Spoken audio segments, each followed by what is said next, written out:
Hello everybody, welcome back to the Marauders Guild and another episode of Mando Recap. Today, we're taking a look at Chapter 11, The Heiress. Now this episode, before I get into the recap of it, this was the episode we have been waiting for. Business really picked up this time around. We saw some familiar faces, we got some big hints, and we're going to be talking about it all today. Now in this episode, the Mandalore travels to what we know now is the planet of Mon Calamari.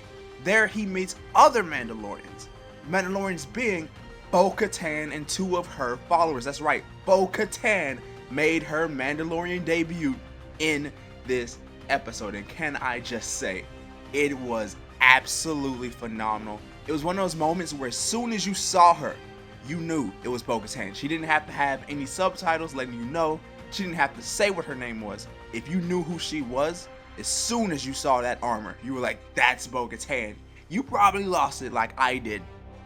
But it was a remarkable thing. She helps Mando as Mando is taken on a boat by these Quarrens to what they say they were taking him to other Mandalorians. In hindsight, they were trying to harvest the best scar on his armor, as we've seen happen to him so many times.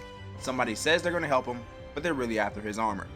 So he gets rescued by these Mandalorians, but an interesting thing takes place. They take off their helmets, as we have seen Bo-Katan do numerous times since the Clone Wars, Star Wars Rebels, etc. The Mandalorian is shocked by this.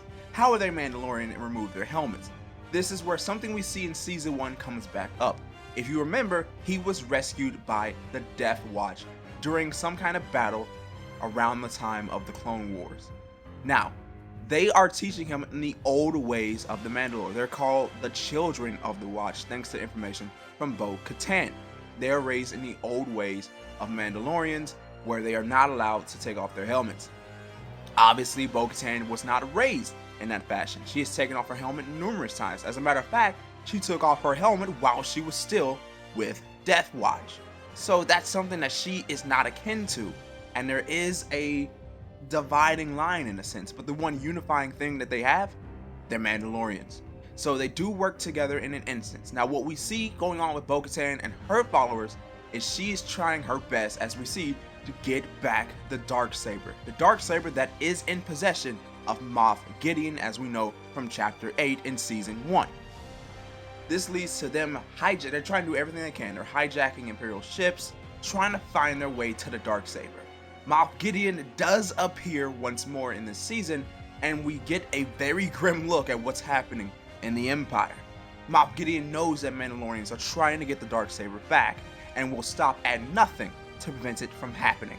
And what I mean by that is, these Imperial officers that were on this Gazati cruiser that was carrying Mandalorian cargo killed themselves, ended their own lives, when it looked like there was nothing they could do to stop the Mandalorians from taking the ship. Obviously, they were able to stop that, but that Imperial officer, when he looked like he was about to be captured, he basically said that the Mandalorians might spare his life, but Moff Gideon won't. He then clenches down and is shocked to death, falls dead on the ship, and we see these great lengths that Moff Gideon will go to prevent the Mandalorians from rising again. But that is not the greatest piece of information we got this episode. Bo-Katan informs the Mandalorian that she can lead him to a Jedi.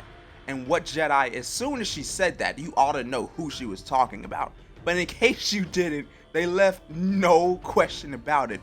Ahsoka Tano. He is going to go see Ahsoka Tano, more than likely in the next chapter. That would be chapter 12. He's going to a planet called Corvus, a forest planet, and oh my god, guys, I was losing my mind this entire episode. Think about it. Next episode, we very well could see Ahsoka Tano for the first time in live action. This is groundbreaking stuff. I mean, we got Bo-Katan live action now, but Ahsoka Tano, a fan favorite character, possibly the most popular animated character, is getting ready to make her debut in live action. Is something that I'm pretty sure the entire Star Wars universe is clamoring to see, and I'm counting down the days to next Friday, guys, hoping that is the episode that takes place and sees the debut of Ahsoka Tano. Well, I'm gonna get all of your guys' reactions. What did you think about Chapter 11, The Heiress? What do you think about all the surprises that were packed in there? What do you think about Bo-Katan, Moff Gideon's reaction to it all? Let me know in the comment section below. Stay tuned for next Friday's episode of Mando Recap. And until the next time, may the force of others be with you.